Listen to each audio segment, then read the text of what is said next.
La madre del millonario aterrorizaba a todos, pero la sirvienta cambió las reglas. La humillación pública. Fuera de mi casa, india muerta de hambre. Tú no mereces ni respirar el mismo aire que mi familia. Las palabras cayeron como piedras sobre el mármol del salón de baile, y durante un segundo eterno, nadie en el mundo pareció respirar. La mansión Villanueva era, esa noche, lo más cercano al paraíso que el dinero podía comprar. 3 pisos de arquitectura colonial contemporánea se alzaban sobre los cerros de las Lomas, en Ciudad de México, iluminados desde afuera por reflectores que teñían de dorado las paredes blancas. Adentro, 400 velas distribuidas en candelabros de cristal convertían el aire en algo casi sagrado. El salón principal medía casi 800 metros cuadrados y había sido decorado por un diseñador francés traído especialmente desde París para la ocasión. El 50 aniversario de la empresa Villanueva Corporativo, uno de los conglomerados industriales más poderosos de México. Los invitados eran exactamente el tipo de personas que nunca levantaban la voz en público porque no necesitaban hacerlo. Senadores, empresarios, jueces, embajadores, mujeres envueltas en Chanel y Valentino, hombres con relojes que costaban más que una casa en Coyoacán. Todos habían llegado esa noche a celebrar. Nadie había llegado a presenciar lo que estaba a punto de ocurrir. Valentina Cruz llevaba 3 meses trabajando en esa mansión. Tenía 26 años, cabello negro recogido en un chongo limpio, y usaba el uniforme azul y blanco que doña Carmen Villanueva exigía con precisión militar. Falda hasta la rodilla, delantal planchado, zapatos cerrados de suela baja. Esa noche le habían asignado la zona de los aperitivos, circular entre los grupos de invitados con una charola de plata, ofreciendo canapés de salmón ahumado y copas de Dom Pérignon que costaban lo que ella ganaba en una semana. Había aprendido a volverse invisible. Era una habilidad que había cultivado con cuidado, igual que había aprendido a caminar sin hacer ruido sobre el mármol, a anticipar cuando alguien necesitaba una servilleta, a bajar la mirada exactamente cuando era necesario. 3 meses en esa casa le habían enseñado que la invisibilidad era la mejor armadura. Pero esa noche, algo salió mal. Había sido un accidente, o al menos así lo vería cualquier persona razonable. Valentina giraba entre un grupo de invitados cuando el esposo de una senadora dio un paso hacia atrás sin mirar, y el choque fue inevitable. La charola se inclinó, una sola copa de champán se deslizó, y el líquido frío cayó en perfecta parábola sobre el vestido de seda color marfil de doña Carmen Eugenia Villanueva de Villanueva. El silencio que siguió fue instantáneo y total. Doña Carmen tenía 61 años y era de esas mujeres que parecen haber nacido con conciencia de su propia importancia. Alta, delgada con la violencia silenciosa de quien lleva décadas negándose el pan, llevaba esa noche un vestido rojo encarnado con bordados en hilo dorado, aretes de brillantes que le habían costado $120,000, y el cabello rubio platinado recogido con una perfección que parecía desafiar a la gravedad. Era hermosa en la manera en que son hermosas las cosas peligrosas, con una frialdad que intimidaba antes de que uno entendiera por qué. Se giró muy despacio. Sus ojos encontraron a Valentina. «Tú», dijo, y esa sola sílaba contenía todo un universo de desprecio. Valentina abrió la boca. «Señora, fue un accidente, yo...» «Cállate». La palabra fue tan afilada que cortó el aire. Varios invitados dieron un pequeño paso involuntario hacia atrás. Una mujer cerca de la ventana se llevó la mano a la boca. Doña Carmen se acercó a Valentina con pasos lentos y controlados, como si tuviera todo el tiempo del mundo, como si las 400 personas que los observaban fueran simplemente parte del decorado. Se detuvo a menos de medio metro de ella, y Valentina tuvo que resistir el impulso físico de retroceder. «Este vestido», dijo doña Carmen, en voz baja pero perfectamente audible en el silencio absoluto del salón, «costó 42,000 pesos. Fue diseñado para esta noche específicamente. Señora, lo lamento mucho, fue...» «He dicho que te calles». Valentina cerró la boca. Doña Carmen la miró de arriba abajo con una lentitud calculada, con esa mirada que desnuda a las personas no de ropa, sino de dignidad. «Mira lo que eres», dijo finalmente, «una india de pueblo que no sabe ni cargar una charola. ¿De dónde te sacaron? ¿Del mercado de Tepito o de algún basurero de Oaxaca?» Alguien en la multitud dejó escapar un sonido. No era exactamente una risa, era algo peor. La incomodidad cobarde de quien disfruta el espectáculo, pero no quiere que se note.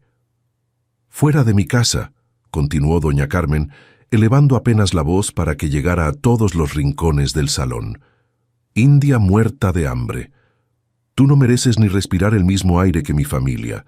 Y entonces levantó la mano. Era un movimiento que doña Carmen había ejecutado antes. Valentina lo sabía. Lo había visto en los ojos de las otras empleadas cuando hablaban de ella en susurros en la cocina. Doña Carmen no era de las que amenazaban, era de las que actuaban, y lo hacían con la certeza tranquila de quien jamás ha tenido que rendir cuentas por sus acciones. La mano de doña Carmen viajó hacia el rostro de Valentina, y Valentina la detuvo. No fue un movimiento brusco, no fue pánico, fue algo mucho más perturbador que eso. Fue preciso, controlado, casi elegante. La mano de Valentina se alzó y atrapó la muñeca de doña Carmen a mitad de camino, con una firmeza que heló el ambiente en el salón. El tiempo se detuvo. Doña Carmen no podía moverse, no porque Valentina fuera más fuerte, sino porque el asombro la había paralizado completamente. En 61 años de vida nadie, absolutamente nadie, había osado detener su mano. Valentina la miró directamente a los ojos. «No», dijo, una sola palabra. Tranquila, sin odio, sin miedo. Y esa palabra, pronunciada con esa calma, fue más devastadora que cualquier grito. El salón entero parecía haberse convertido en una pintura. 400 personas inmóviles, copas de champán a medio alzar, conversaciones truncadas a la mitad de una sílaba. Los músicos de la orquesta habían dejado de tocar sin que nadie se los pidiera. Solo se escuchaba el suave crepitar de las velas y, desde algún lugar lejano de la mansión, el viento colándose por una ventana mal cerrada. Rodrigo Villanueva lo vio todo. Estaba de pie junto a la barra del fondo, con una copa de whisky en la mano que ya no recordaba estar sosteniendo. Tenía 38 años, mandíbula cuadrada, traje negro de Giorgio Armani y los mismos ojos oscuros que su madre, aunque con una expresión completamente diferente. Era un hombre acostumbrado a tomar decisiones en segundos, a leer situaciones con la velocidad que exige manejar un corporativo de 10.000 empleados. Y en este momento, lo que leía no lo llenaba de orgullo. Su madre, su empresa, su fiesta, su silencio. Doña Carmen recuperó la mano lentamente, como si la retirara de algo que la quemara. Su rostro había pasado del rojo furioso a una palidez inquietante. «Ya veremos», dijo en voz muy baja, solo para Valentina. «Ya veremos cuánto te dura esa carita».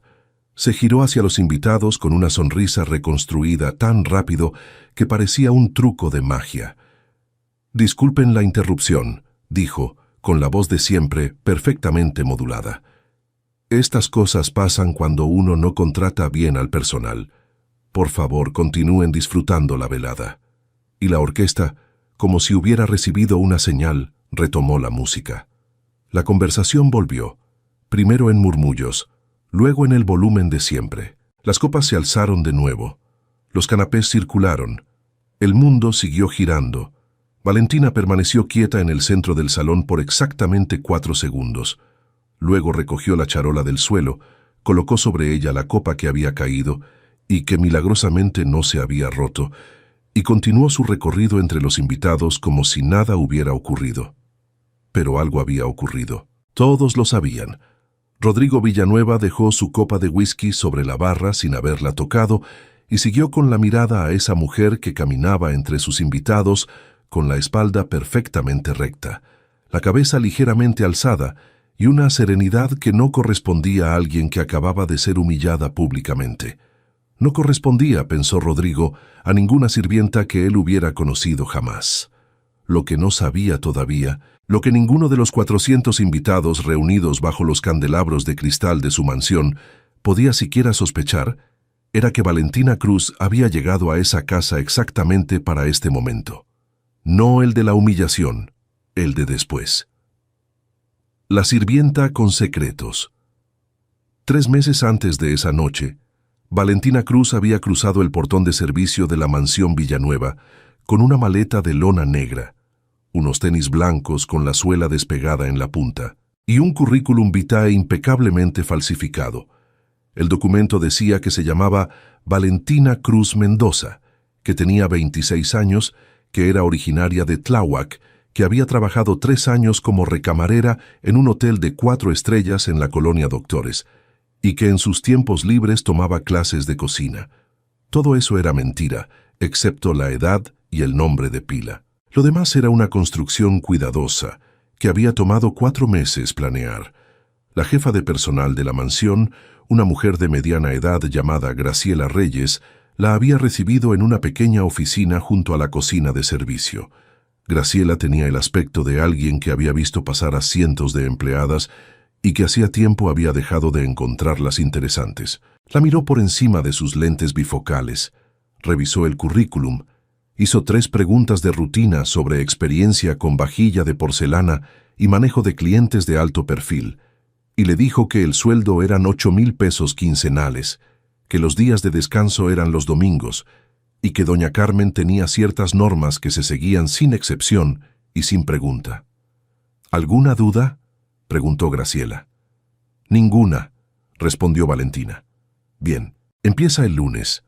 Lo que Graciela no supo, lo que nadie en esa mansión supo en los 3 meses siguientes, era que Valentina había rechazado ese mismo año una oferta de trabajo en un despacho de abogados corporativos en Paseo de la Reforma, que tenía título de licenciada en Derecho por la Universidad Iberoamericana, obtenido con mención honorífica, que había pasado los últimos 18 meses recopilando información, trazando conexiones, construyendo un expediente que una fiscalía entera habría tardado años en armar, y que la razón por la que estaba en esa casa, con esa maleta de lona y esos tenis gastados, tenía un nombre. El nombre era doña Carmen Eugenia Villanueva. La historia comenzaba 6 años atrás, en un despacho del Tribunal Superior de Justicia del Distrito Federal. El juez Ernesto Morales Cruz había pasado 32 años en la Judicatura Federal con una reputación que era, en ese mundo, una rareza casi escandalosa. Era honesto. No del tipo de honesto que cobra por debajo de la mesa con discreción. Era honesto del tipo que devuelve el cambio de más en el supermercado y que cuando recibe una oferta de soborno llama a sus superiores. Era el tipo de hombre que en México te hace querer a la vez y temer, porque sabes que no va a ceder nunca, y eso en ciertos contextos es más peligroso que ser corrupto. En noviembre de ese año, el juez Morales había recibido un caso que nadie quería tocar, una demanda civil por fraude societario contra Villanueva Corporativo, presentada por 3 accionistas minoritarios que alegaban que la empresa había desviado fondos hacia cuentas en el extranjero. Los montos eran considerables, alrededor de 80 millones de pesos en transferencias que en los libros contables aparecían como gastos de consultoría estratégica, pero que los denunciantes argumentaban no correspondían a ningún servicio real. El caso llegó al juez Morales casi por accidente, reasignado 3 veces antes de aterrizarle en el escritorio. Él lo tomó con la misma serenidad con que tomaba todos sus casos. Estudió el expediente, solicitó documentación adicional, programó audiencias y comenzó a encontrar cosas. Lo que encontró no era simplemente un fraude contable, era una estructura más elaborada, diseñada con la precisión de alguien que conoce bien los límites de la ley y sabe exactamente cuánto puede cruzarlos sin dejar rastro. Había una empresa fantasma en las Islas Caimán, otra en Luxemburgo, y una tercera registrada a nombre de un prestanombres en Panamá. Y detrás de esas empresas, oculto bajo 3 capas de intermediarios, había un nombre que el juez reconoció de inmediato. Don Esteban Fuenteverde. Esteban Fuenteverde era lo que en ciertos círculos se llamaba, con un eufemismo cuidadoso, un empresario con presencia en múltiples sectores. Tenía participaciones en constructoras, en importadoras de insumos médicos, en una cadena de estacionamientos y en al menos 2 medios de comunicación regionales. También tenía, aunque esto no se decía en voz alta, vínculos bien documentados con estructuras de corrupción en 3 estados de la República, lo que el juez Morales descubrió y que nadie más había visto porque nadie más había tenido el acceso o la paciencia para unir los puntos. Era que Fuenteverde y doña Carmen Villanueva llevaban más de una década operando juntos, no como socios declarados. Nunca habría ningún contrato firmado entre ellos que pudiera encontrarse en un cajón, sino como aliados silenciosos que se repartían beneficios a través de una red de transacciones tan bien camuflada que parecía ruido estadístico hasta que uno sabía exactamente qué estaba buscando. El plan era ambicioso, y el juez Morales era el único obstáculo real que tenía en ese momento. El 14 de diciembre, Ernesto Morales Cruz salió de su despacho a las 9 de la noche, como hacía todos los días cuando tenía un caso importante. Su chofer lo esperaba en el estacionamiento del tribunal. Era un trayecto de 20 minutos hasta su casa en la colonia Narvarte. Nunca llegó. El informe oficial dijo: accidente de tránsito.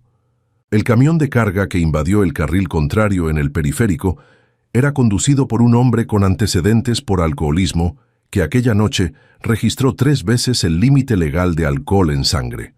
El conductor murió en el acto. El chofer del juez quedó gravemente herido. El juez Ernesto Morales Cruz murió en el hospital de trauma a las 2 de la madrugada siguiente. Valentina tenía 20 años cuando su padre murió.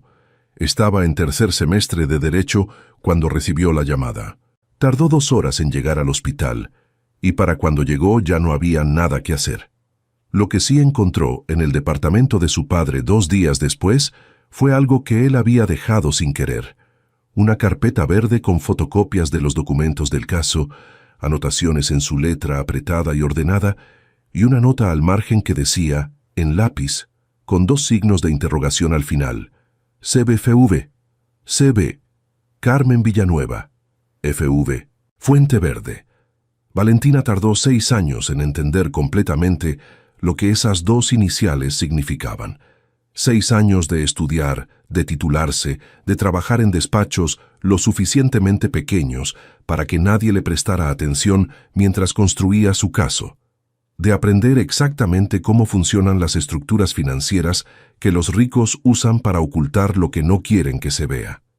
Y cuando tuvo suficiente, cuando el expediente que había construido era lo bastante sólido para que ningún juez en el mundo pudiera ignorarlo, tomó una decisión que sus 3 amigas más cercanas pensaron que era una locura.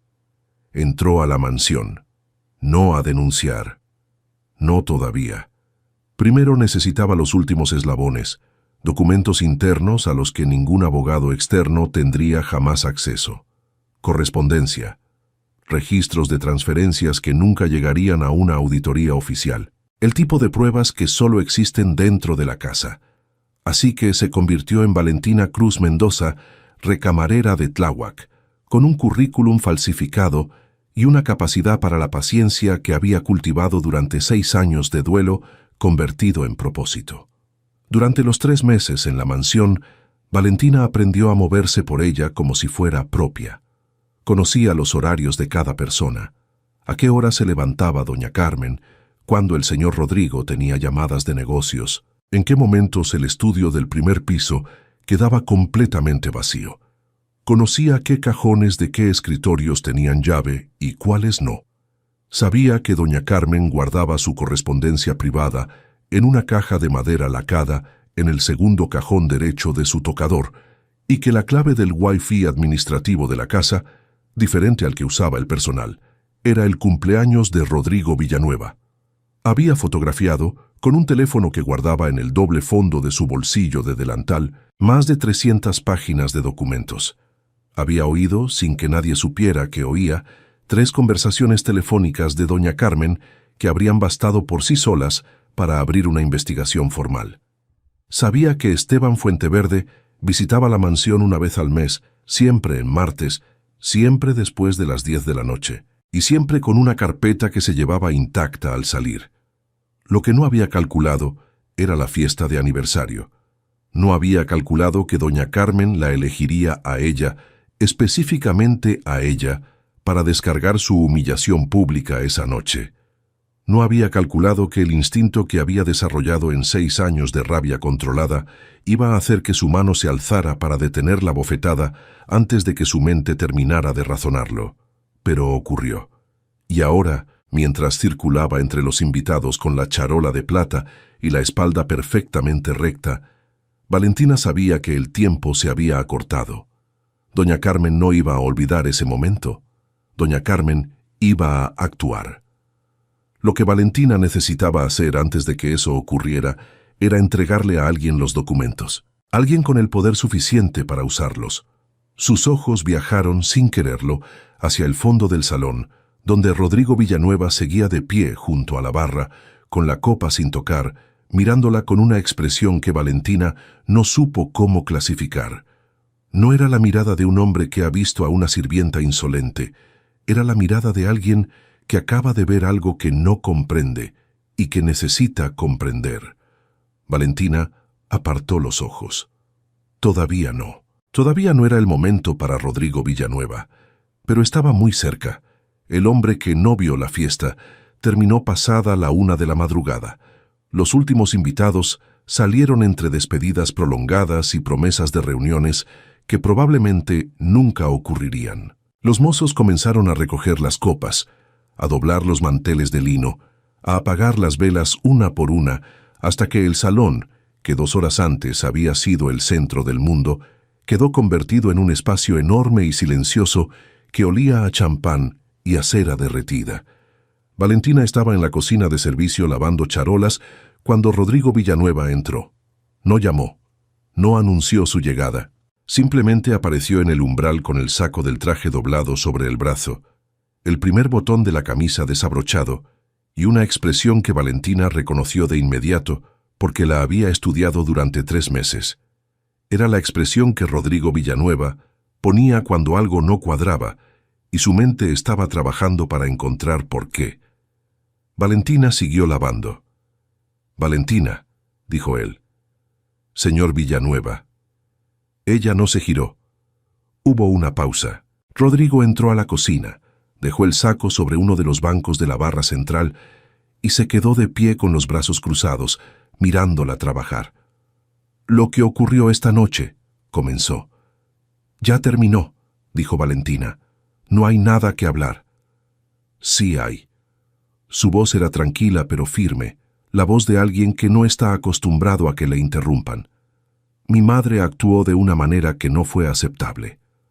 Valentina dejó de fregar por un momento. Luego continuó. «¿Va a defenderme, señor?», preguntó sin ironía, con una neutralidad tan perfecta que era casi imposible saber qué había detrás de ella. 4 horas después, cuando ya no hay nadie mirando. El silencio que siguió fue largo. Rodrigo no respondió porque no tenía respuesta.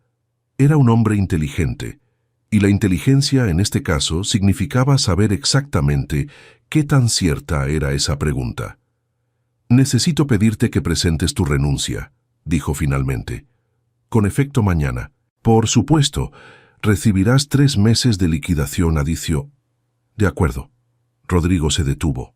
No esperaba eso. «¿De acuerdo?», repitió. «Sí». Valentina cerró la llave del agua, secó sus manos con un trapo de cocina y se giró para mirarlo por primera vez desde que él había entrado. Lo miró directamente, sin prisa, de la misma manera en que lo había mirado durante 3 meses sin que él lo notara. «Presentaré mi renuncia mañana a primera hora con la señora Graciela». Hizo una pausa. «Pero antes de irme quisiera dejarle algo». Fue hasta el pequeño casillero personal que tenía en el cuarto de servicio del primer piso. Rodrigo la esperó en la cocina, y ella regresó 90 segundos después con un sobre manila de tamaño carta, sin nombre ni dirección escrita por fuera, cerrado con una tira de cinta adhesiva. Lo puso sobre la barra frente a él. «¿Qué es esto?», preguntó Rodrigo sin tocarlo. «Documentos», dijo Valentina. «Le recomiendo que los lea esta noche». Tomó su delantal, lo dobló con cuidado sobre el respaldo del banco y se dirigió hacia la salida de la cocina. «Buenas noches, señor Villanueva». Rodrigo la vio alejarse por el corredor de servicio hasta que sus pasos se perdieron en el silencio de la mansión. Luego miró el sobre. No lo tocó durante 4 minutos completos. Simplemente lo miró, con esa expresión que su director financiero describía como la cara que pone el señor cuando está a punto de descubrir algo que no le va a gustar. Luego lo tomó, lo abrió y comenzó a leer de pie en la cocina vacía mientras afuera los mozos terminaban de recoger el salón. Tardó 40 minutos en leer todo. Al terminar, dejó los papeles sobre la barra, fue hasta el refrigerador, sacó una botella de agua, la abrió, la miró y la cerró sin tomar un solo sorbo. Los documentos eran copias de transferencias internas de Villanueva Corporativo hacia una empresa llamada Consultoría Estratégica ABC S.A. DSV con RFC registrado hacía 4 años en una notaría de Monterrey.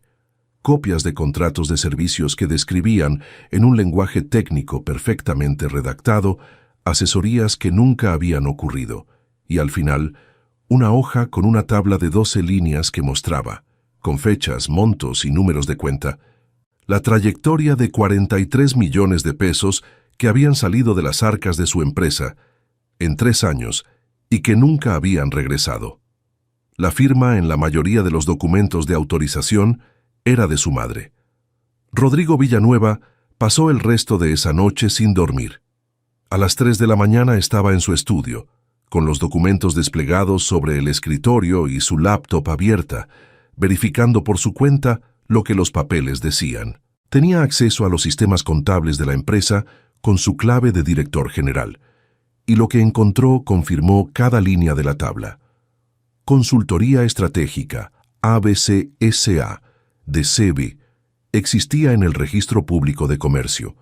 Tenía un domicilio fiscal en Monterrey, en una calle que Rodrigo buscó en Google Maps y que resultó ser un local comercial rentado de 3 metros cuadrados junto a una taquería. El representante legal era un hombre llamado Genaro Bustamante Ríos, de quien Rodrigo no encontró absolutamente nada en ninguna búsqueda, lo cual en sí mismo era ya una respuesta.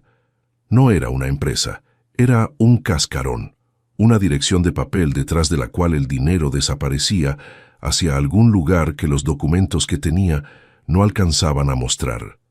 43 millones de pesos. Rodrigo Villanueva había construido la segunda etapa de expansión de su empresa con 30 millones de inversión propia. 43 millones era suficiente para haber abierto 2 plantas más. Era suficiente para haber incrementado el bono anual de toda su planta operativa durante 2 años seguidos. Era suficiente para haber hecho una docena de cosas que no había podido hacer porque los recursos no alcanzaban, y él nunca había entendido exactamente por qué. Ahora entendía. A las 5 de la madrugada se sirvió un whisky que tampoco tomó y llamó a su abogado corporativo, Fernando Ibáñez, a su celular personal. Fernando contestó al cuarto timbrazo con voz de sueño.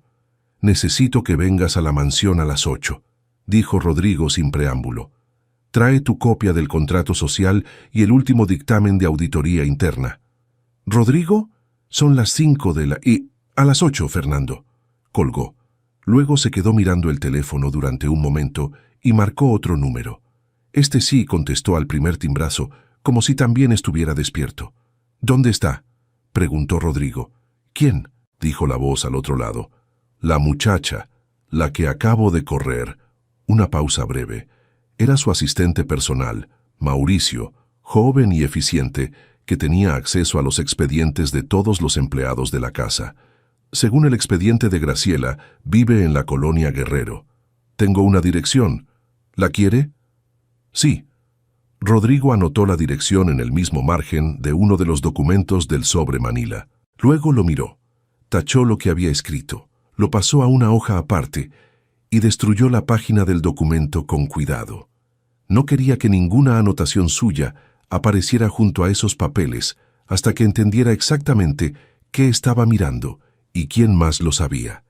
Esa precaución, que en otro momento habría parecido exagerada, en este momento se sentía perfectamente razonable, porque Rodrigo Villanueva había pasado la noche leyendo documentos que acusaban a su madre de desviar 43 millones de pesos de su propia empresa, y la fuente de esos documentos era una sirvienta que había bloqueado la bofetada de su madre frente a 400 personas con la calma de alguien que lleva meses esperando ese momento. Ninguna de esas dos cosas era normal. Y Rodrigo Villanueva, que había construido un corporativo de 10.000 empleados, aprendiendo a distinguir entre lo que parecía y lo que era, sabía con absoluta certeza que detrás de esa muchacha con el delantal planchado y los tenis gastados, había algo que todavía no alcanzaba a ver. Necesitaba verlo. Cuando el sol comenzó a asomarse sobre los cerros del poniente de la ciudad, Rodrigo Villanueva seguía en su estudio, con los papeles frente a él, y una taza de café que alguien había dejado en la puerta y que se había enfriado sin que él lo notara. Afuera, en algún lugar de la mansión, escuchó los pasos de su madre bajando las escaleras hacia el comedor del desayuno, puntual como siempre, a las 6:30. No bajó a verla. Era la primera vez en 38 años que Rodrigo Villanueva no bajaba a desayunar con su madre cuando estaba en la misma casa. No fue un gesto dramático. No hubo decisión consciente. Simplemente sus piernas no se movieron de donde estaban y su mente, ocupada con columnas de números y nombres de empresas fantasma, no encontró ninguna razón convincente para insistirles. Lo que Carmen esconde Rodrigo llegó a las oficinas corporativas de Villanueva a las 7:40 de la mañana, una hora antes de que llegara el primer empleado. Las oficinas centrales ocupaban los pisos 16 al 21 de una torre de cristal en Reforma, a 4 kilómetros de la mansión familiar.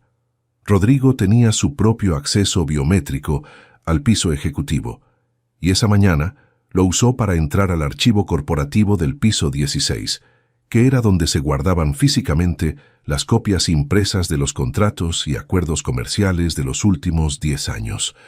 Buscó durante 40 minutos. Lo que encontró confirmó lo que los documentos de Valentina habían sugerido, pero lo amplió de una manera que le dejó un sabor extraño en la boca.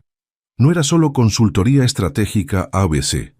Había otras 3 empresas con estructuras similares, creadas en distintos momentos durante los últimos 8 años, todas con el mismo patrón: nombre genérico, domicilio fiscal mínimo, representante legal sin presencia pública, contratos de servicios redactados, con un lenguaje que podría convencer a un auditor descuidado, pero que al leerlos 2 veces no describían nada concreto. El total acumulado de las 4 empresas, sumando los pagos de los últimos 8 años, superaba los 90 millones de pesos. Rodrigo cerró el último folder, lo devolvió a su lugar con cuidado y se quedó sentado en la silla del archivo durante un momento, con las manos planas sobre la mesa y la vista fija en el muro de estanterías grises frente a él. 90 millones. Luego fue a su oficina en el piso 21, cerró la puerta y pasó las siguientes 2 horas haciendo lo que sabía hacer mejor que cualquier otra cosa: rastrear dinero. Tenía acceso a los sistemas contables, sí, pero el dinero que entraba a esas empresas fantasma desaparecía de los registros de Villanueva Corporativo en el momento en que salía. Para saber a dónde iba después, necesitaba otra información, y esa información no estaba en sus sistemas. Llamó a un hombre llamado Aurelio Paz. Aurelio era oficialmente consultor de riesgos financieros. Extraoficialmente, era la persona a la que los hombres de negocios de cierto nivel llamaban cuando necesitaban saber cosas que no estaban en ningún registro público. Rodrigo lo había contratado 2 veces antes, una para verificar la solvencia real de un socio potencial, otra para investigar un caso de robo interno en su planta de Querétaro. Aurelio era discreto, caro y nunca había fallado. Necesito rastrear el destino final de transferencias que salieron de mi empresa hacia 4 compañías. Te mando los RFCs y los montos aproximados. Una pausa. Esto es urgente. ¿Cuánto tiempo tengo?, preguntó Aurelio. 72 horas. Va a costar más. No me importa. Rodrigo colgó. Eran las 10 de la mañana cuando Fernando Ibáñez, su abogado corporativo, llegó a la oficina con el contrato social y el dictamen de auditoría bajo el brazo, con cara de quien aún no entiende por qué lo llamaron a las 5 de la madrugada. Rodrigo le puso los documentos del sobre manila sobre el escritorio sin decir una palabra. Fernando los leyó. Tardó menos que Rodrigo, porque Fernando era abogado y sabía exactamente dónde mirar. Cuando terminó, levantó la vista y dijo, con una calma que probablemente le costó esfuerzo: ¿De dónde salió esto? De alguien de adentro. ¿De quién? Todavía no lo sé con certeza. Era mentira, pero Rodrigo no estaba listo para decirle a nadie de dónde habían salido los documentos. No hasta entender por qué una sirvienta tenía acceso a información que él mismo no había podido ver. Lo que necesito saber es si esto es suficiente para una denuncia formal. Fernando lo pensó durante 10 segundos. Para una denuncia ante la Fiscalía Anticorrupción, sí, con esto se puede abrir expediente, pero necesitarías el destino final del dinero para que el caso avance. Sin eso, los abogados de la parte contraria van a argumentar que las transferencias fueron servicios legítimamente contratados y van a exigir que tú demuestres lo contrario. El destino final lo tengo en 72 horas. Fernando lo miró con una expresión que era mitad admiración y mitad algo que se parecía al miedo. Rodrigo, ¿sabes contra quién puede estar yendo esto? Tengo una idea. ¿Es alguien de tu familia? Rodrigo no respondió. Fernando asintió muy despacio, como quien acaba de confirmar algo que esperaba no confirmar. Voy a necesitar que me digas todo lo que sabes, dijo el abogado, antes de que yo pueda asesorarte correctamente. Cuando tenga el destino del dinero, te cuento todo.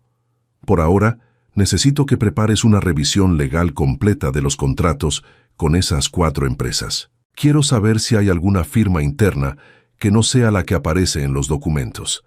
Quiero saber si el consejo directivo aprobó estos gastos en alguna acta o si saltaron ese paso. ¿Saltaron el paso? Fernando frunció el ceño. Un gasto de ese tamaño tendría que haber pasado por el comité financiero. Exactamente. Rodrigo se puso de pie. Entonces empieza por ahí. Las 72 horas que Rodrigo le había dado a Aurelio Paz se convirtieron en 48. Aurelio llamó a las 6 de la tarde del día siguiente con una voz que tenía un tono que Rodrigo no le había escuchado antes. Algo que en cualquier otra persona habría reconocido como incomodidad. El dinero de las 4 empresas va al mismo lugar final, dijo Aurelio. Hay 2 saltos intermedios, uno en Panamá y otro en Luxemburgo, pero el destino final es una cuenta en las Islas Caimán registrada a nombre de una fundación privada. ¿Nombre de la fundación? Fundación Palma Verde. Una pausa. Rodrigo. Esa fundación tiene un segundo beneficiario registrado además del titular, y ese segundo beneficiario es una persona física. ¿Quién? Esteban Fuenteverde. El nombre cayó en la conversación como una piedra en agua quieta. Rodrigo conocía ese nombre. Todo el mundo en ciertos círculos de negocios en México conocía ese nombre, aunque nadie lo pronunciara con demasiada frecuencia ni demasiado volumen.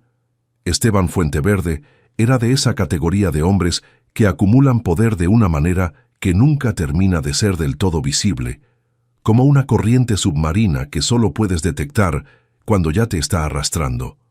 Lo que Rodrigo no sabía, lo que ningún documento de su empresa le había revelado, lo que Aurelio le estaba diciendo ahora con esa voz levemente incómoda, era que Fuenteverde y su madre eran copropietarios de una fundación privada en las Islas Caimán que había recibido en 8 años 90 millones de pesos de Villanueva Corporativo. Su empresa, su dinero. La empresa que su padre había construido con 30 años de trabajo y que él había triplicado en tamaño en la década siguiente. ¿Hay algo más?, preguntó Rodrigo. Su voz sonaba perfectamente normal, lo cual era en sí mismo un logro considerable. Sí. Otra pausa. Fuenteverde tiene una reunión programada con el notario que lleva los estatutos de Villanueva Corporativo para el próximo jueves. No sé el contenido de la reunión, pero el notario es el mismo que redactó las escrituras constitutivas de 2 de las 4 empresas fantasma. Rodrigo colgó el teléfono. Se quedó de pie en el centro de su oficina, con la vista perdida en la ciudad que parpadeaba a través del cristal del ventanal, y entendió con una claridad que dolía de una manera específica y difícil de describir lo que estaba ocurriendo. No era solo un fraude contable, no era solo su madre llevándose dinero de la empresa por razones que él podría haber atribuido a la codicia o al capricho de alguien acostumbrado a tener todo lo que quería. Era un plan. Fuenteverde y su madre llevaban 8 años vaciando sistemáticamente Villanueva corporativo, y la reunión del próximo jueves con el notario que había creado las empresas fantasma no era una coincidencia. Era el siguiente paso de algo que Rodrigo todavía no veía completo, pero cuyos contornos comenzaban a dibujarse con una precisión que le generaba un frío en el estómago completamente ajeno a la temperatura del aire acondicionado de su oficina. Estaban preparando algo relacionado con la estructura legal de la empresa, algo que, si ocurría el jueves, iba a ser mucho más difícil de revertir. Rodrigo miró el reloj. Eran las 6:30 de la tarde, y entonces pensó, por segunda vez en 2 días, en Valentina. Porque lo que acababa de descubrir con 48 horas de investigación urgente y un consultor caro pagado a precio de emergencia era exactamente lo que ella le había entregado en un sobre manila cerrado con cinta adhesiva, en una cocina vacía a la 1 de la madrugada, después de 3 meses fregando charolas en su casa. Ella lo sabía todo antes que él. Ella lo sabía y no lo había denunciado directamente. No había ido a la fiscalía. No había filtrado nada a la prensa. Había entrado a su casa, había esperado, y le había entregado los documentos a él. ¿Por qué? ¿Por qué a él? ¿Por qué de esa manera? ¿Qué tenía ella que ganar con que fuera específicamente Rodrigo quien recibiera esa información primero? Las preguntas se alinearon en su mente como fichas de dominó, cada una empujando a la siguiente, y la respuesta a la última pregunta de la cadena fue la que lo hizo tomar su saco del respaldo de la silla, apagar la pantalla de su laptop y salir de la oficina sin decirle a nadie a dónde iba. Tenía una dirección anotada en una hoja suelta en el bolsillo interior de su saco. Colonia Guerrero. Necesitaba respuestas, y la única persona que las tenía era una mujer que, según el reloj, llevaba exactamente 36 horas siendo ya no su empleada. La verdad tiene nombre. La Colonia Guerrero no era el tipo de lugar donde los hombres con traje de Giorgio Armani y un Audi negro último modelo aparecían a las 7 de la tarde sin llamar la atención. Rodrigo lo sabía y aún así dobló por la calle Moctezuma, siguiendo las instrucciones del GPS con la misma concentración con la que habría entrado a cualquier negociación difícil, sin titubear, sin mirar alrededor, con la expresión de quien no pertenece al lugar, con los ojos fijos en el número que buscaba. Era un edificio de 4 pisos, con fachada color ocre deslavado, rejas verdes en las ventanas del primer piso, y una herrería en la planta baja, que ya estaba cerrada a esa hora. En el buzón del departamento 3B no había nombre, solo un pedazo de cinta masking tape con las letras BC escritas con pluma negra.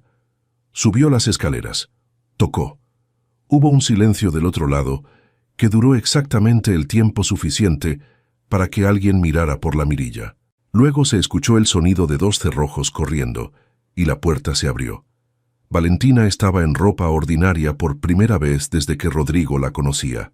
Pants grises, una playera azul marino, el cabello suelto cayendo sobre los hombros. Sin el uniforme, sin el chongo, sin la charola de plata, parecía simultáneamente más joven y más seria. Sus ojos lo registraron de arriba a abajo en una fracción de segundo, con una rapidez que no era la de una sirvienta, evaluando si el señor necesitaba algo. Era la rapidez de alguien que evalúa una amenaza. «Señor Villanueva», dijo, y su voz no tenía ni sorpresa ni bienvenida. Solo era un hecho. «Necesito hablar contigo». «Ya sé». Se hizo a un lado para dejarlo pasar. El departamento era pequeño, pero ordenado con una precisión que Rodrigo reconoció como intencional. No era el orden de alguien que tiene pocos objetos, sino el orden de alguien que ha elegido tener solo lo necesario. Una mesa con 2 sillas, una laptop, 3 pilas de libros alineados con milimétrica exactitud sobre el único librero. En la pared, un corcho con papeles sujetos con tachuelas de colores, y Rodrigo tuvo que hacer un esfuerzo consciente para no acercarse a leerlos. Valentina no le ofreció asiento. Se quedó de pie junto a la mesa, con los brazos cruzados, mirándolo. «Encontré el destino del dinero», dijo Rodrigo sin preámbulo. «Fuente Verde, Fundación Palma Verde, Islas Caimán, 90 millones en 8 años», hizo una pausa. «¿Cuánto sabías tú?» «Todo eso y más». «¿Cuánto más?» Valentina lo miró durante un momento. Luego fue al librero. Sacó una carpeta de pasta dura color verde y la puso sobre la mesa entre los dos.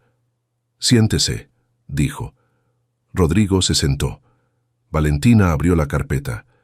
Lo que Rodrigo escuchó durante la siguiente hora fue una historia que conocía por partes y que jamás había visto completa. Valentina habló sin notas, con la fluidez de alguien que ha repasado cada detalle miles de veces hasta que se convierte en algo que no se puede olvidar aunque uno quisiera. Habló con una voz tranquila, sin levantar el tono, sin gestos dramáticos, como si estuviera presentando un caso ante un tribunal, que era exactamente para lo que se había preparado. Le contó del juez Ernesto Morales Cruz. Le contó del caso que había llegado al escritorio de su padre en noviembre de hacía 6 años. Una demanda por fraude societario contra Villanueva Corporativo, presentada por 3 accionistas minoritarios, cuyos nombres Rodrigo reconoció de inmediato, porque 2 de ellos todavía eran parte del consejo directivo de su empresa. Le contó lo que su padre había encontrado: las empresas en Caimán y Luxemburgo, el prestanombres en Panamá y las 2 iniciales en lápiz al margen de sus notas que habían tardado 6 años en convertirse en certeza. Le contó del 14 de diciembre, del periférico, del camión de carga, del conductor que tenía 3 veces el límite de alcohol en sangre y que murió en el acto, lo cual significaba que nunca hablaría, lo cual Valentina había tardado años en entender que no era una coincidencia, sino una solución. Cuando terminó, el departamento estaba en silencio. Rodrigo tenía los codos sobre la mesa y las manos entrelazadas frente a la boca, y miraba la carpeta abierta, sin ver realmente las páginas que tenía delante. «Tu padre», dijo finalmente. «Sí. ¿Y crees que mi madre ordenó? Tengo documentación que establece comunicación entre doña Carmen y Esteban Fuenteverde en los 10 días previos al accidente». La voz de Valentina no cambió. Era el tono de quien ha aprendido a referirse a su propio dolor con el lenguaje de los hechos porque es la única manera de seguir hablando de él. «Tengo registros de 2 transferencias, desde una cuenta personal de Fuenteverde hacia una empresa de seguridad privada que fue disuelta 4 meses después del accidente. Y tengo el testimonio de un testigo que presenció al conductor del camión reunirse con un intermediario conocido de Fuenteverde en un bar de Ecatepec 48 horas antes del accidente». «¿Un testigo? ¿Dónde está ese testigo?» «Protegido». Por primera vez desde que comenzó a hablar, algo cruzó el rostro de Valentina que no era solo frialdad profesional. Era algo más antiguo y más difícil de nombrar. «Es lo primero que aseguré antes de entrar a su casa». Rodrigo la miró. «¿Cuánto tiempo llevas construyendo esto?» 6 años. «¿Sola?» «Sola». El peso de esas 2 palabras ocupó el espacio entre ellos de una manera que no requería ningún comentario adicional. Rodrigo se recargó hacia atrás en la silla y miró el techo durante un momento. Luego volvió a mirarla. «¿Por qué me lo diste a mí?», preguntó. «Tenías suficiente para ir a la fiscalía directamente. ¿Por qué entrar a mi casa? ¿Por qué esperar 3 meses? ¿Por qué el sobre a mí?»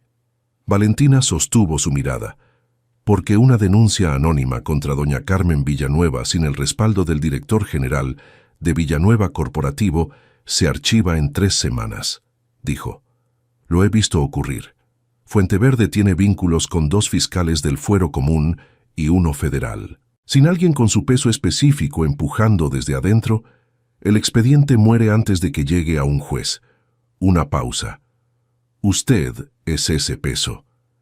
Y necesitabas que yo llegara a estas conclusiones solo, que no sintiera que te estaba siguiendo la corriente a ti. Necesitaba que usted tuviera sus propias razones para actuar, corrigió Valentina. Las mías son personales, las suyas son su empresa, su nombre, su patrimonio. Con esas razones, usted no para. Con las mías podría haber decidido que no era su problema. Rodrigo la miró durante un momento largo. ¿Y si yo hubiera decidido encubrirla? A mi madre. No lo habría hecho. ¿Cómo puedes estar segura? Porque la llevo observando 3 meses, dijo Valentina, con una simpleza que era casi más perturbadora que cualquier argumento elaborado. Y porque los hombres que encubren a sus madres no pasan noches enteras en el archivo corporativo verificando cada número por su cuenta antes de llamar a nadie. Rodrigo no respondió. Afuera, en la calle, un camión de basura pasó con su ruido habitual de metal y motor, y por un momento absurdo eso fue todo lo que existía: el ruido del camión, la carpeta verde sobre la mesa y 2 personas sentadas frente a frente en un departamento pequeño en la colonia Guerrero, cada una cargando el peso de algo que la otra apenas comenzaba a entender. La reunión del notario es el jueves, dijo Rodrigo. Lo sé. ¿Sabes qué van a hacer? Mi hipótesis, dijo Valentina, es una transferencia de control accionario. Fuenteverde tiene suficiente ya para argumentar una posición de socio mayoritario silencioso si logra que el notario certifique documentos que respalden esa posición. Necesita hacerlo antes de que cualquier auditoría interna los exponga, porque una vez que el control legal de la empresa esté en disputa, un proceso de recuperación tarda años. Lo miró directamente. Años en los que Fuenteverde puede operar. Rodrigo procesó eso durante 10 segundos. «Tienes 4 días», dijo. «Nosotros», corrigió Valentina. La palabra cayó entre los dos sin aspavientos, como si fuera la continuación natural de algo que ya había sido decidido antes de que ninguno de los dos lo dijera en voz alta. Rodrigo la miró. Valentina lo miró. Y en ese departamento pequeño y ordenado de la colonia Guerrero, con una carpeta verde sobre la mesa, y 4 días antes de que algo irreversible ocurriera, algo cambió entre ellos que no tenía nombre todavía, pero que los dos sintieron con la misma claridad con la que se siente el momento exacto en que una puerta se cierra detrás de uno. No había vuelta atrás, para ninguno de los dos. La traición tiene cara de madre. Doña Carmen Eugenia Villanueva tardó exactamente un día en enterarse de que su hijo había visitado el departamento de la ex-sirvienta en la colonia Guerrero.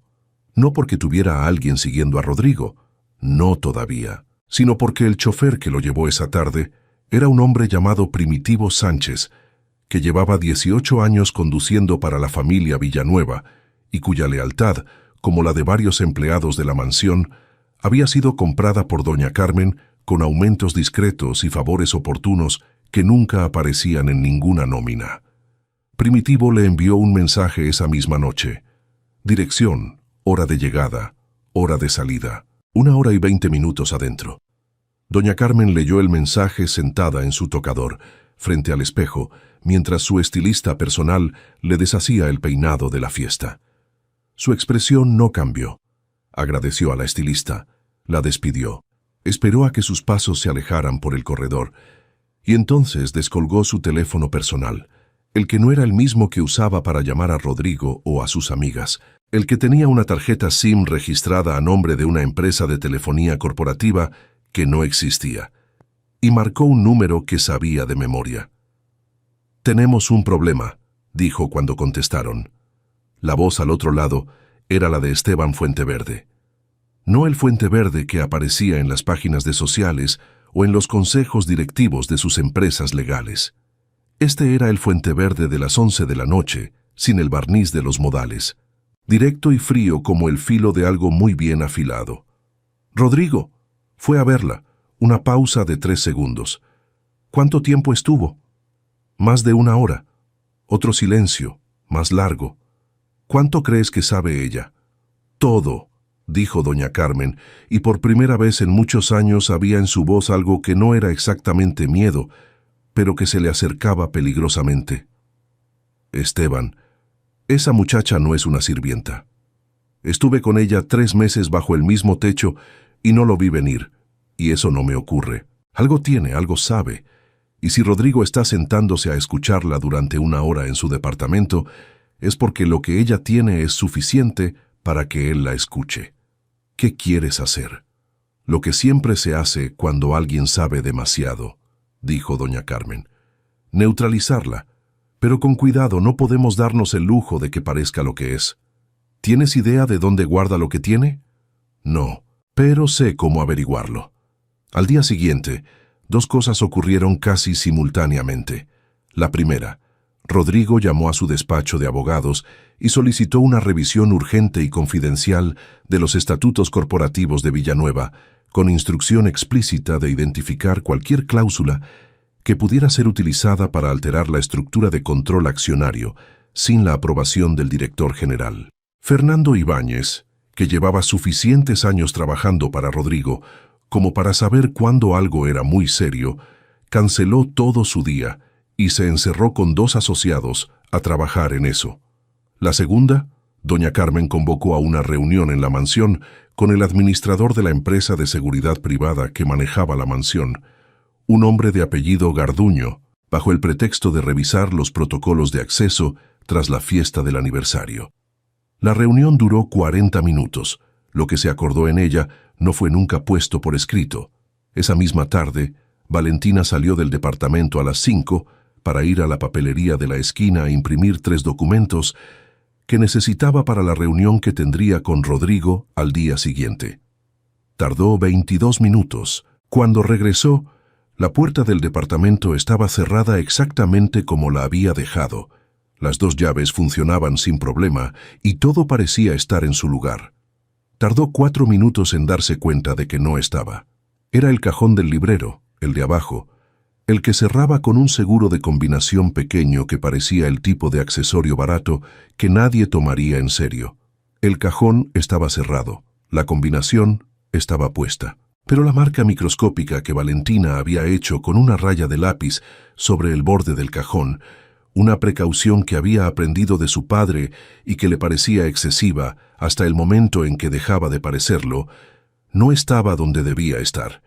Estaba 3 milímetros más arriba. Alguien había abierto ese cajón.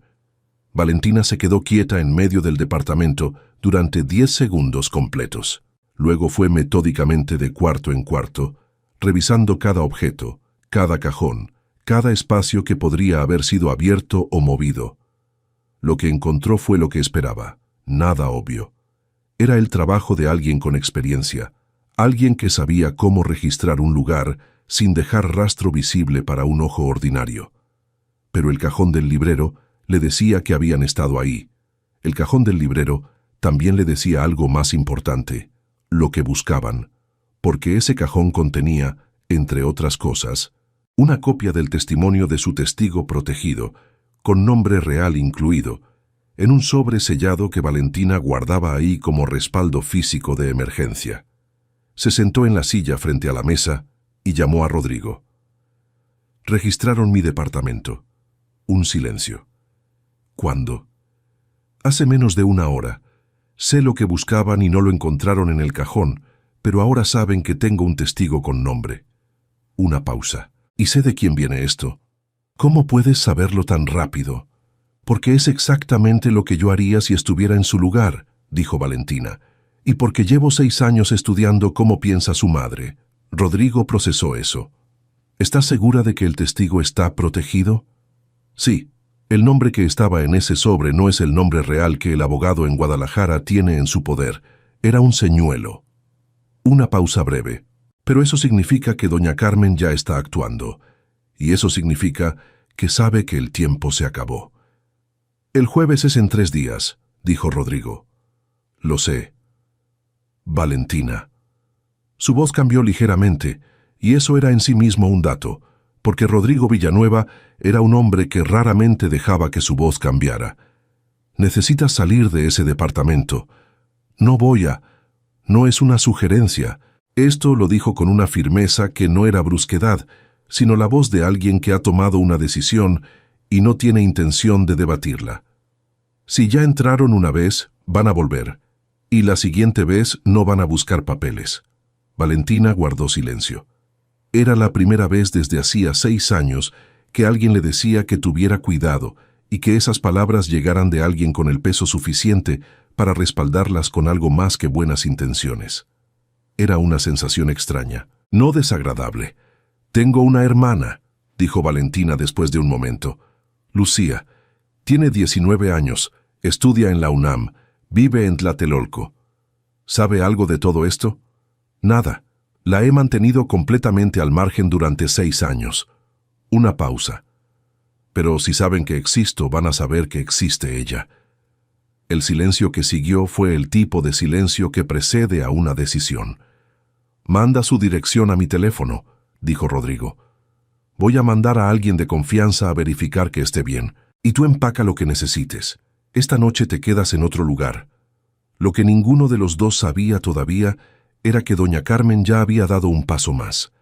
Mientras Rodrigo hablaba con Valentina por teléfono desde su oficina en Reforma, y mientras Valentina empacaba una mochila con los documentos más críticos en su departamento de la colonia Guerrero, 2 hombres que no eran empleados de ninguna empresa registrada seguían a Lucía Morales Cruz desde la salida del metro Tlatelolco hasta la entrada de su edificio en la calle Manuel González. No entraron, solo miraron. Esa noche, doña Carmen recibió una foto de Lucía, de espaldas entrando al edificio, mochila azul, cabello recogido, 22 pasos desde la puerta del metro hasta la reja de su edificio. La miró durante un momento, luego la guardó en su teléfono sin responder. Era suficiente por ahora. Era suficiente para que cuando llegara el momento tuviera algo que usar, lo que doña Carmen Villanueva nunca había entendido de las personas que subestimaba, lo que en 61 años de vida no había terminado de aprender. Era que las personas que han perdido todo una vez no tienen el mismo miedo que las que nunca han perdido nada. Y Valentina Cruz había perdido todo a los 20 años en el periférico a las 2 de la madrugada. Ya no le quedaba nada que perder.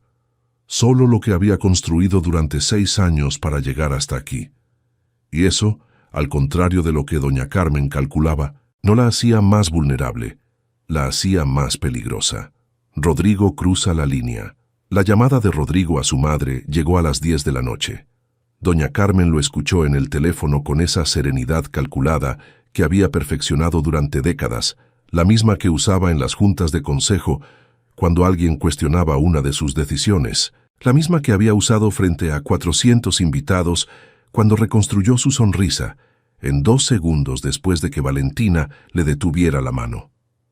«Rodrigo, mi amor», dijo, y su voz era exactamente la voz de siempre. Suave, ligeramente condescendiente, con ese calor específico que las madres de cierto tipo usan como herramienta.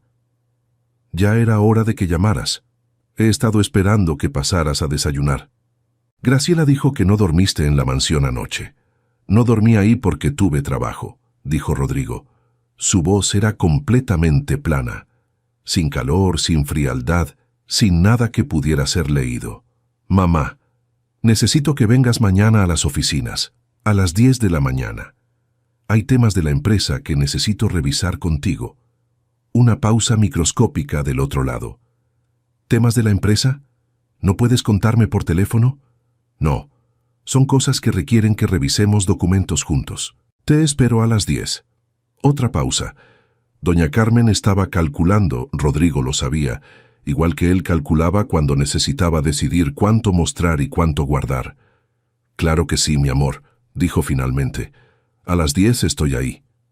«¿Todo bien?» «Todo perfectamente bien», dijo Rodrigo. «Buenas noches, mamá». Colgó. Se quedó mirando el teléfono durante un momento y luego escribió un mensaje a Valentina. «Ya está. Mañana viene a las 10. ¿Listos los documentos del notario?» La respuesta llegó en 40 segundos. «Listos desde ayer. También tengo algo más que encontré esta noche. Necesito mostrarte». «¿Qué encontraste?»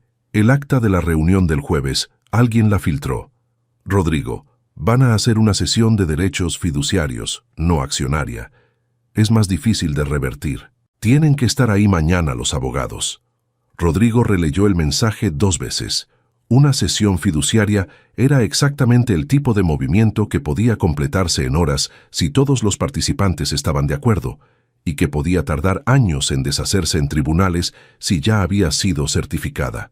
Era más limpio, más rápido y más difícil de atacar que un fraude accionario directo. Era, pensó, un movimiento inteligente, lo cual significaba que quien lo había diseñado era alguien que conocía muy bien el sistema que intentaba usar. Y ese alguien no era su madre, que entendía de poder y de dinero, pero no de arquitectura legal. Ese alguien era Fuente Verde, o alguien que trabajaba para Fuente Verde. Escribió: «Llama a Fernando. Dile que necesita estar en las oficinas mañana a las 9 con todo el equipo. No le expliques por qué todavía. Solo dile que es urgente». La respuesta: «Ya lo hice hace 10 minutos». Rodrigo guardó el teléfono y miró el techo. Había algo que lo perturbaba de Valentina, y no era desconfianza. Era casi lo contrario. Era la precisión con la que ella anticipaba cada movimiento, la manera en que las piezas que él apenas comenzaba a ver, ella ya las tenía colocadas desde antes. Era una sensación nueva para él, que había pasado su vida adulta siendo el hombre más preparado en cada sala que pisaba, y que ahora descubría que había alguien que llevaba 6 años preparándose para esto con una dedicación que hacía que sus propios estándares parecieran casuales. No era incómodo, si era honesto consigo mismo, algo que se parecía bastante al respeto. Doña Carmen llegó a las oficinas de Reforma a las 10 en punto, con un sastre azul marino y un collar de perlas que Rodrigo recordaba haber visto en una fotografía de su abuela, y con la expresión de alguien que viene a una reunión de negocios ordinaria, un martes por la mañana. Rodrigo la recibió en la sala de juntas del piso 21. Fernando Ibáñez estaba sentado a la derecha, con 3 carpetas frente a él y 2 asociados a sus espaldas. Había otros 2 hombres que doña Carmen no reconoció. Un contador forense que Fernando había contactado esa mañana temprano, y un especialista en derecho fiduciario que había volado desde Monterrey la noche anterior. Doña Carmen evaluó la sala en exactamente 2 segundos. Su expresión no cambió. «Vaya», dijo con una sonrisa que no llegaba a los ojos, «parece una junta importante. Siéntate, mamá». Ella se sentó. Rodrigo no se sentó. Se quedó de pie al frente de la sala, con las manos en los bolsillos, y habló durante 4 minutos sin interrupciones, sin levantar la voz, sin usar un solo adjetivo innecesario. Le explicó lo que había encontrado: los 90 millones, las 4 empresas, la Fundación Palma Verde, Fuente Verde, la reunión del notario programada para el jueves. Cuando terminó, el silencio en la sala fue el tipo de silencio que tiene textura. Doña Carmen lo miró durante un momento largo.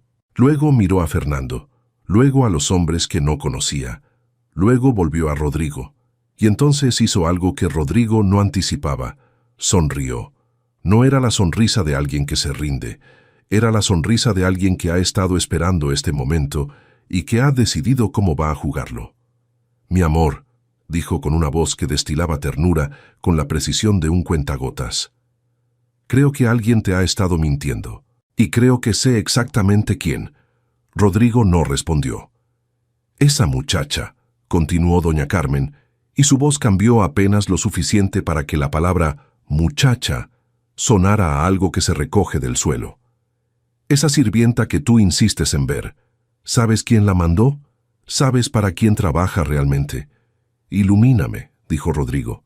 «La mandó Garza Pedrosa». Era el nombre del mayor competidor de Villanueva Corporativo en el sector industrial. Un hombre con quien Rodrigo había tenido 3 disputas legales en 10 años. «Rodrigo, esa mujer es una espía corporativa. Esos documentos que te dio fueron fabricados.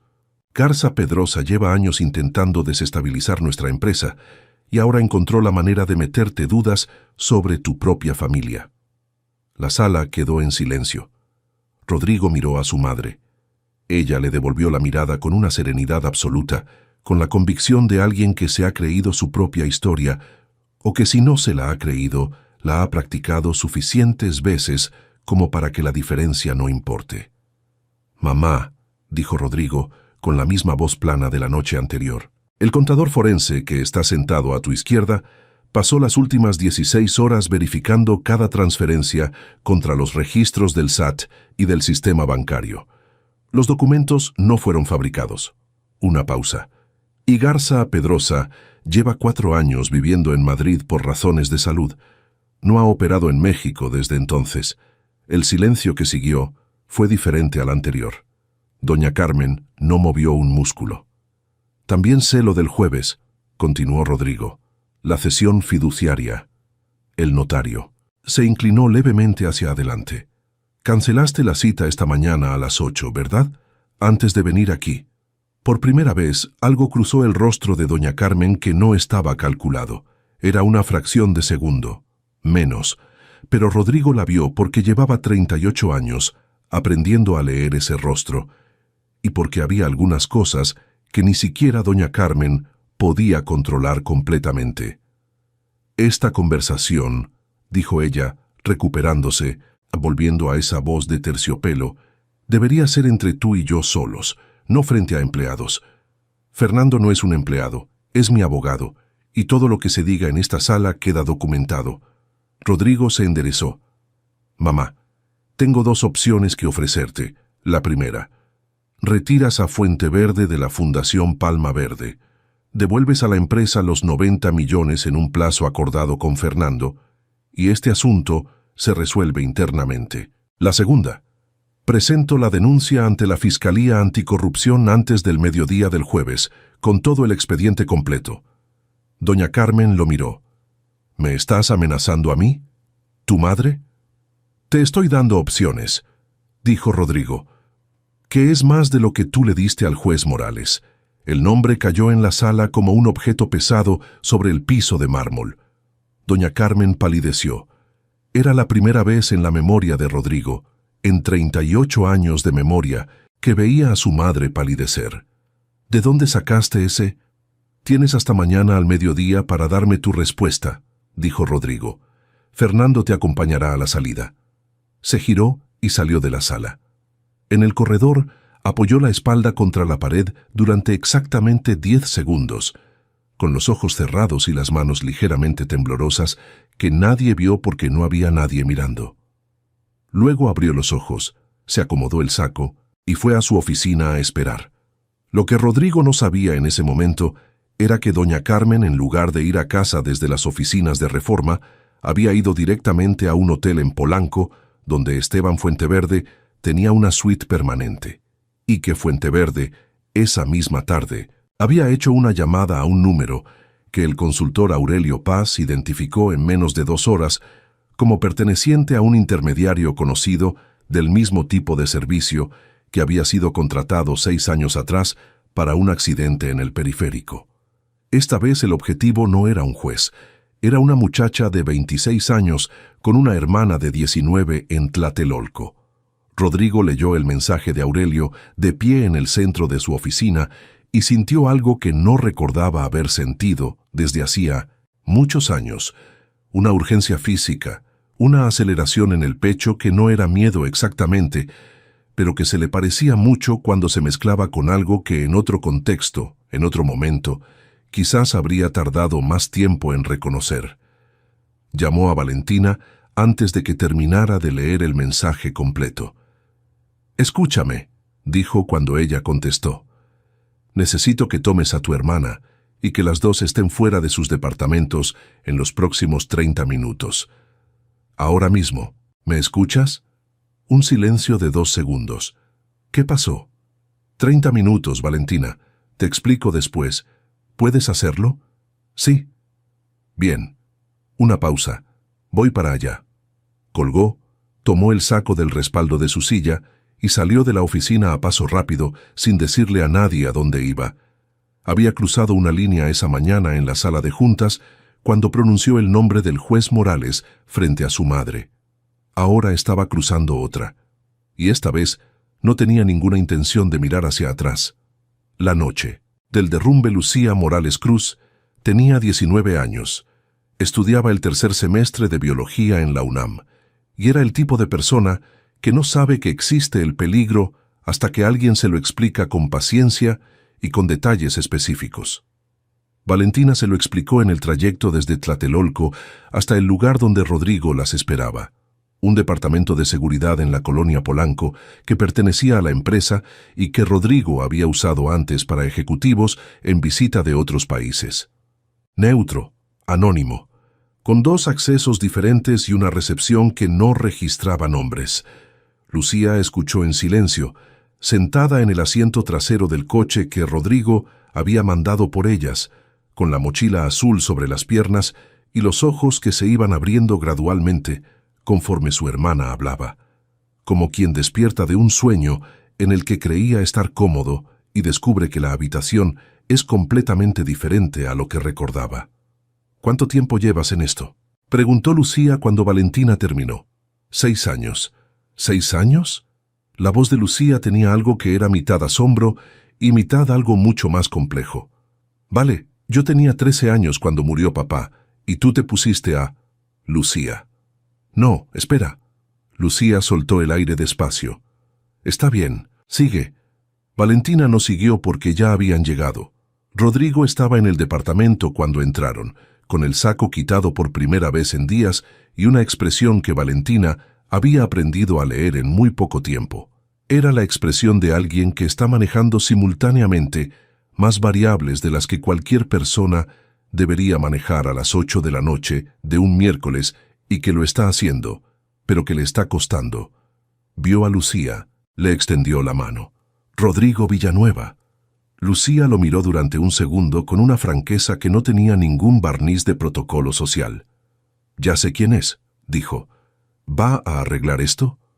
«Vamos a arreglarlo», dijo Rodrigo, con un énfasis en el vamos que Lucía registró y que la hizo asentir una sola vez, como quien decide que eso es suficiente por ahora. Las siguientes horas fueron las más largas de la semana. Valentina y Rodrigo trabajaron en la mesa del comedor del departamento, con las carpetas desplegadas y las laptops abiertas, mientras Lucía dormía en el cuarto de atrás con el teléfono en la mano y un sueño más ligero de lo habitual. Fernando Ibáñez llegó a las 10 de la noche con los estatutos corporativos y una expresión de alguien que ha dormido 4 horas en los últimos 2 días y que ha decidido que eso es suficiente. Aurelio Paz mandó actualizaciones cada 40 minutos. La primera, los 2 hombres que habían seguido a Lucía la tarde anterior habían regresado a su edificio en Tlatelolco a las 9 de la noche y encontrado el departamento vacío. La segunda, Fuente Verde había salido del hotel en Polanco a las 11:30 en dirección desconocida. La tercera, que llegó a la 1 de la madrugada y que Rodrigo leyó primero y luego le pasó el teléfono a Valentina sin decir nada. Doña Carmen había llamado a su abogado personal a las 12 de la noche. La llamada había durado 42 minutos. El abogado de Doña Carmen era el mismo que había representado a Fuente Verde en 2 procesos civiles previos. No estaba llamando para aceptar las condiciones de Rodrigo. Estaba construyendo su defensa, lo cual significaba que había tomado una decisión. Valentina leyó el mensaje, le devolvió el teléfono y dijo: «Entonces es mañana». «Sí», dijo Rodrigo, «es mañana». La reunión de directorio de Villanueva Corporativo no estaba programada para ese jueves.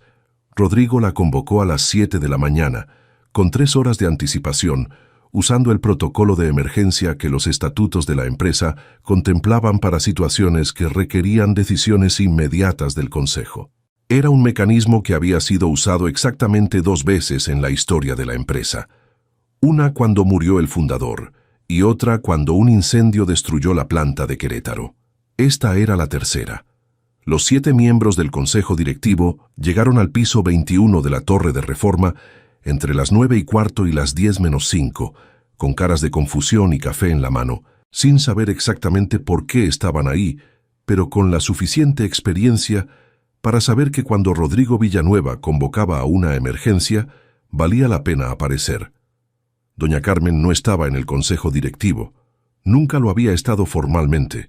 Su influencia sobre la empresa había operado siempre por canales más informales, más difíciles de documentar y más efectivos precisamente por eso. Eso estaba a punto de cambiar. A las 10 en punto, Rodrigo entró a la sala de juntas. Valentina entró detrás de él. Varios miembros del consejo la miraron con una expresión de ligera confusión, evaluando mentalmente quién era esa mujer con el cabello recogido y el traje azul marino que claramente no era una asistente, pero que tampoco reconocían de ninguna reunión anterior. Fernando Ibáñez cerró la puerta. «Buenos días», dijo Rodrigo. «Les agradezco que hayan venido con tan poco tiempo de anticipación. Lo que voy a presentarles esta mañana es la razón». Habló durante 20 minutos. No usó eufemismos, no usó el lenguaje corporativo suavizado que se usa en las salas de juntas cuando se quiere decir algo difícil sin que suene tan difícil como es. Dijo los números, dijo los nombres, dijo las fechas. Puso los documentos en el centro de la mesa y los dejó ahí para que cualquiera que quisiera pudiera tocarlos, hojearlos, verificar que eran reales. Cuando terminó, la sala estaba en silencio. Uno de los consejeros, un hombre de 72 años que había conocido al padre de Rodrigo y que llevaba 28 años en ese consejo, fue el primero en hablar. «¿Dónde está Carmen?», preguntó con una voz que no era acusatoria, sino simplemente la de alguien que necesita entender el mapa completo. «No fue convocada a esta reunión», dijo Rodrigo. «Esta es una reunión del consejo directivo. Ella no forma parte de él». Otro silencio. ¿Y Fuenteverde? «Está siendo notificado en este momento por la Fiscalía Anticorrupción», dijo Fernando, desde su lugar a la derecha de Rodrigo. «La denuncia fue presentada esta mañana a las 8. Tienen el expediente completo». La sala procesó eso durante un momento que pareció más largo de lo que fue. Entonces Rodrigo se giró ligeramente y dijo: «Quisiera presentarles a la licenciada Valentina Morales Cruz. Es abogada por la Iberoamericana y es quien construyó el expediente que acaban de ver durante los últimos 6 años. Una pausa. Es también la hija del juez Ernesto Morales Cruz, cuyo nombre varios de ustedes recordarán porque fue el juez que recibió la primera denuncia contra esta empresa hace 6 años y que murió antes de poder resolverla. El silencio que siguió fue de un tipo que Valentina no había experimentado antes. No era el silencio incómodo de la sala de juntas de una empresa mirando un escándalo. Era algo más parecido al silencio de personas que acaban de entender algo que tenían delante desde hace mucho tiempo y que no habían visto. Valentina habló durante 10 minutos. Habló con la misma voz que había usado en el departamento de la colonia Guerrero frente a Rodrigo, sin dramatismo, con los hechos ordenados con una precisión que no necesitaba ningún adorno. Presentó el testimonio del testigo protegido, ahora en poder de la Fiscalía. Presentó los registros de comunicación entre doña Carmen y Fuenteverde en los días previos al accidente. Presentó la cadena de transferencias desde la Fundación Palma Verde hacia el intermediario que había contratado al conductor del camión. Cuando terminó, el consejero de 72 años la miró durante un momento largo. «¿Cuántos años tenía usted cuando murió su padre?», preguntó. «20», dijo Valentina. El hombre asintió muy despacio. No dijo nada más. No necesitaba decirlo. A las 12:15, mientras la reunión del consejo todavía se extendía en el piso 21, los teléfonos de 2 de los consejeros recibieron casi simultáneamente una notificación de una agencia de noticias. Breaking. Fiscalía Anticorrupción confirma detención de empresario. Esteban Fuenteverde en operativo conjunto. Caso vinculado a fraude corporativo e investigación por homicidio doloso. La sala se enteró en 30 segundos. Rodrigo leyó la notificación en su teléfono y luego miró a Valentina, que estaba sentada 2 sillas a su izquierda. Ella ya la había leído. No dijo nada. Solo bajó el teléfono sobre la mesa, con una lentitud que tenía algo de definitivo, como quien cierra un libro que ha estado leyendo durante mucho tiempo. A la 1 de la tarde, doña Carmen Villanueva fue detenida en la mansión de Las Lomas por 2 agentes de la Fiscalía que llegaron con una orden firmada por un juez federal. Rodrigo lo supo por una llamada de Mauricio mientras todavía estaba en las oficinas. Colgó el teléfono y se quedó mirando por el ventanal del piso 21 hacia la ciudad extendida abajo, con el sol de mediodía rebotando en los cristales de los edificios de Reforma. Luego se giró. Valentina estaba de pie junto a la puerta de la sala, con la carpeta verde bajo el brazo y la misma postura de siempre. Espalda recta, cabeza levemente alzada, esa serenidad que no era frialdad, sino algo más parecido a la calma de quien ha llegado al lugar al que se dirigía desde hace mucho tiempo y que todavía está procesando que realmente llegó. Sus ojos se encontraron. Rodrigo no dijo nada. Valentina tampoco. Pero en ese silencio había algo que ambos entendieron con la misma claridad con que se entienden las cosas que no necesitan palabras para existir. Las reglas que ella cambió. 6 meses después de esa tarde, en el piso 21 de la Torre de Reforma, la Ciudad de México amaneció con una noticia en la primera plana de 3 de los principales diarios del país. No era la noticia de la detención de doña Carmen, que ya tenía 5 meses de haberse publicado y que había circulado durante semanas con la intensidad de los escándalos que involucran a familias de un apellido conocido. Tampoco era la de Fuente Verde, cuyo proceso en la Fiscalía Anticorrupción había avanzado con una velocidad inusual que los abogados del empresario atribuían a presión política y que los fiscales atribuían a que el expediente era, en palabras del titular de la dependencia en una conferencia de prensa, el más completo que hemos recibido en esta administración. La noticia de esa mañana era otra. Juez federal rehabilita nombre del juez Ernesto Morales Cruz y reconoce irregularidades en investigación de su muerte. El fallo, emitido por el Tribunal Superior de Justicia, establecía que la investigación original del fallecimiento del magistrado había sido conducida con deficiencias graves y omisiones deliberadas, y ordenaba la reapertura del expediente con nuevos elementos presentados por la Fiscalía Anticorrupción en el marco del caso Fuente Verde Villanueva. El juez Morales Cruz era reconocido por el fallo como un funcionario que había actuado con integridad y valentía profesional al investigar un caso que sus superiores habían rechazado. Valentina leyó la noticia 3 veces. Estaba sentada en la mesa del desayunador de un departamento en la colonia Roma que había rentado 2 meses atrás, con una taza de café que se había enfriado sin que lo notara y el teléfono apoyado sobre la mesa frente a ella. Tardó un momento en darse cuenta de que estaba llorando. No era el llanto de quien se derrumba. Era el otro tipo, el que llega cuando algo que uno ha cargado durante mucho tiempo encuentra finalmente un lugar donde posarse, y el cuerpo, que no sabía que estaba esperando ese permiso, lo toma sin pedir disculpas. Se quedó así durante un rato. Luego limpió la cara, bebió el café frío y llamó a Lucía. Lucía contestó al segundo timbrazo con la voz de quien ya estaba despierta, pero no había salido de la cama. «Ya lo vi», dijo, antes de que Valentina dijera nada. «¿Estás bien?» «Estoy...» Una pausa. «Estoy bien.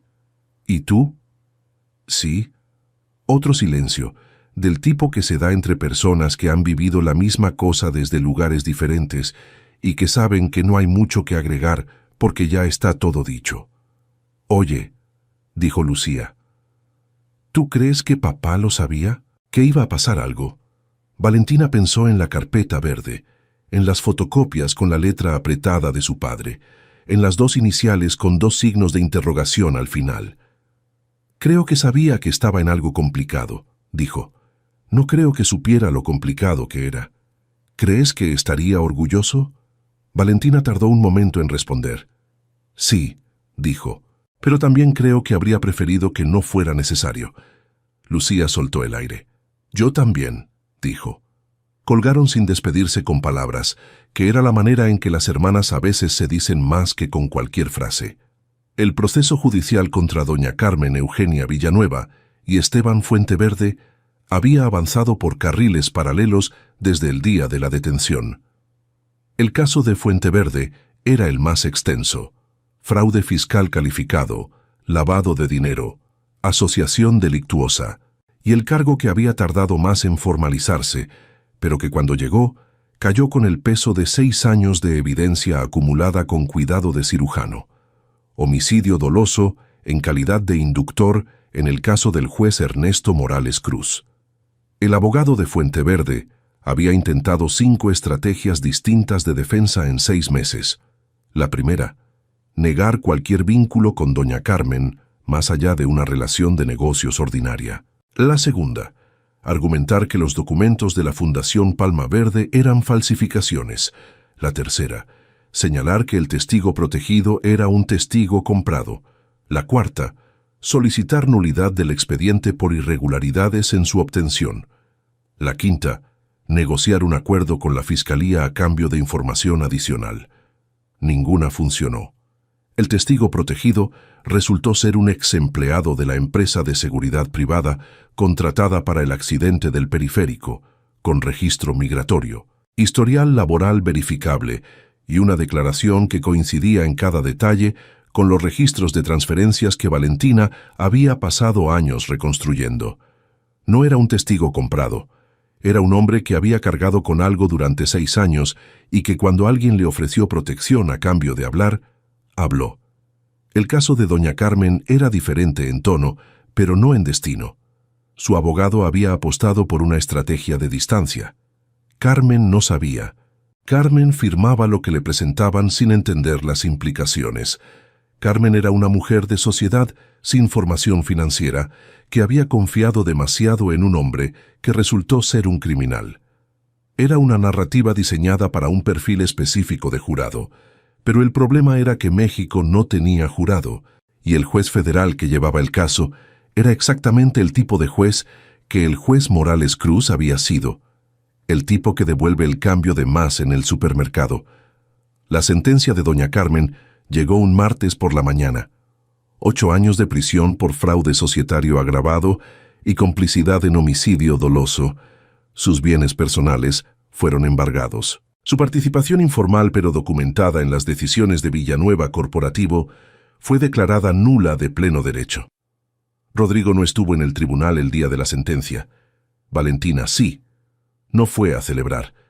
Fue porque durante 6 años esa sala, ese momento, había sido el horizonte hacia el que caminaba, y le pareció que no ir habría sido una especie de falta de respeto hacia todo lo que había caminado para llegar ahí. Se sentó en la galería con el cabello suelto y un vestido azul marino, y escuchó al juez leer el fallo con la misma atención con que había escuchado cada detalle de este caso durante 6 años. Cuando el juez terminó, Valentina permaneció sentada durante un momento después de que la sala comenzó a vaciarse. El nombre de su padre había sido pronunciado por el juez 3 veces durante la lectura del fallo. 3 veces con el mismo adjetivo, íntegro. Eso era suficiente. Rodrigo Villanueva había pasado los 6 meses siguientes haciendo lo que sabe hacer mejor que cualquier otra cosa: trabajar. La empresa había necesitado una reconstrucción que no era solo financiera. 90 millones recuperados en parte a través del embargo de los bienes de la Fundación Palma Verde, en parte a través de acuerdos con los bancos que habían intermediado las transferencias y que prefirieron negociar antes de aparecer en un segundo expediente. Los 4 consejeros que habían tenido algún nivel de conocimiento de las irregularidades habían renunciado o sido removidos. Rodrigo había traído 3 consejeros nuevos, personas elegidas no por sus apellidos ni por sus vínculos sociales, sino por sus expedientes, por la manera en que habían manejado crisis en otras empresas, por la calidad de sus decisiones bajo presión. La empresa estaba creciendo de nuevo, no de la manera que crece algo que acaba de ser inflado artificialmente, sino de la manera que crece algo que ha sido podado con cuidado y que ahora tiene espacio para extenderse hacia donde debe. La planta de Querétaro, que había permanecido en pausa por falta de presupuesto durante 3 años, volvió a operar en el mes 4. Los 140 empleados que habían sido suspendidos temporalmente regresaron con contratos renovados y un bono que Rodrigo calculó personalmente. Era el tipo de decisión que su padre habría tomado. Era también el tipo de decisión que un hombre toma cuando ha estado viviendo bajo la sombra de algo que no veía, y que cuando finalmente lo ve, decide que la única respuesta razonable es construir algo que no necesite sombras, La invitación llegó un jueves por la tarde.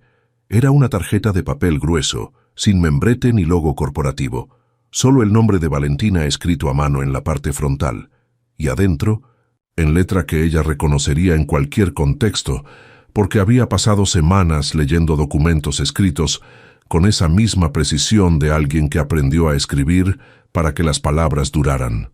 Hay una reunión de consejo el próximo martes a las 10. Me gustaría que estuvieras, no como invitada, como parte de él. R. Valentina leyó la tarjeta 2 veces. Luego la dejó sobre la mesa y se quedó mirándola durante un momento con una expresión que Lucía, si hubiera estado ahí, habría reconocido de inmediato. Era la expresión que su hermana mayor ponía cuando estaba terminando de procesar una decisión que ya había tomado. Llamó a Rodrigo. Él contestó al primer timbrazo. ¿La recibiste?, preguntó. Sí. ¿Y?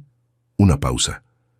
¿Sabes lo que significa poner a la hija del juez que investigó el fraude de tu empresa en el consejo directivo de esa misma empresa?, preguntó Valentina. Sí, dijo Rodrigo. Significa que las reglas cambiaron. Valentina guardó silencio durante un momento. Afuera, en la calle de la colonia Roma, pasaba el mundo con su ruido habitual. Un camión, un niño en bicicleta, alguien vendiendo algo a voces desde la banqueta. El mundo ordinario que sigue girando debajo de todas las historias extraordinarias que ocurren dentro de él. El martes a las 10, dijo Valentina finalmente. El martes a las 10, confirmó Rodrigo. Ninguno de los dos colgó de inmediato. Era el tipo de pausa que no incomoda, que no necesita llenarse, que existe simplemente porque las dos personas al otro lado del teléfono están en el mismo lugar aunque estén en lugares distintos. Y ninguna de las dos tiene prisa por salir de ahí. El martes siguiente, a las 9:58 de la mañana, Valentina Morales Cruz llegó a la Torre de Cristal de Reforma. No por el acceso de servicio, no por la entrada lateral que usaban los proveedores y los mensajeros y las personas que llegaban a entregar algo y marcharse sin que nadie recordara haberlas visto. Entró por la puerta principal. El guardia de seguridad del lobby la saludó por su nombre. El elevador del piso ejecutivo aceptó la tarjeta nueva que le habían enviado junto con la invitación. El piso 21 estaba tranquilo a esa hora, con la luz de la mañana entrando por los ventanales y los asistentes moviéndose entre las estaciones de trabajo con la concentración habitual del inicio de semana. Rodrigo estaba esperándola en la entrada de la sala de juntas. No dijo nada cuando la vio llegar. Solo se hizo a un lado para dejarla pasar, con un gesto que no tenía nada de protocolo ni de cortesía corporativa, sino algo más parecido a lo que hace alguien cuando abre la puerta de un lugar que ya sabe que es también de la otra persona. Valentina entró. La sala de juntas era la misma del jueves en que todo había quedado expuesto. La mesa larga, las sillas de cuero, los ventanales con la ciudad abajo. Los consejeros estaban llegando, saludándose, acomodándose. Valentina tomó su lugar. Era la primera vez que lo hacía. Era también, de alguna manera que no necesitaba ser dicha en voz alta, la continuación de algo que había comenzado 6 años atrás en un despacho del Tribunal Superior de Justicia, con una carpeta verde y 2 iniciales en lápiz al margen de unas notas escritas por un hombre que creyó en que la verdad valía la pena aunque costara todo. Había costado todo y había valido. Rodrigo se sentó a su derecha. Sus miradas se cruzaron por un segundo. Solo eso, un segundo, antes de que la reunión comenzara y el mundo siguiera girando con su ruido habitual de decisiones y números y palabras que construyen las cosas que duran. Pero en ese segundo había 6 años de historia. Una carpeta verde, una charola de plata, una mano detenida en el aire frente a 400 testigos, y 2 personas que habían llegado al mismo lugar desde lados completamente distintos del mismo mapa. Y una regla nueva, escrita sin papel ni tinta, pero más permanente que cualquier documento que ninguno de los dos hubiera firmado. Que las personas que merecen entrar por la puerta principal, entran. Siempre.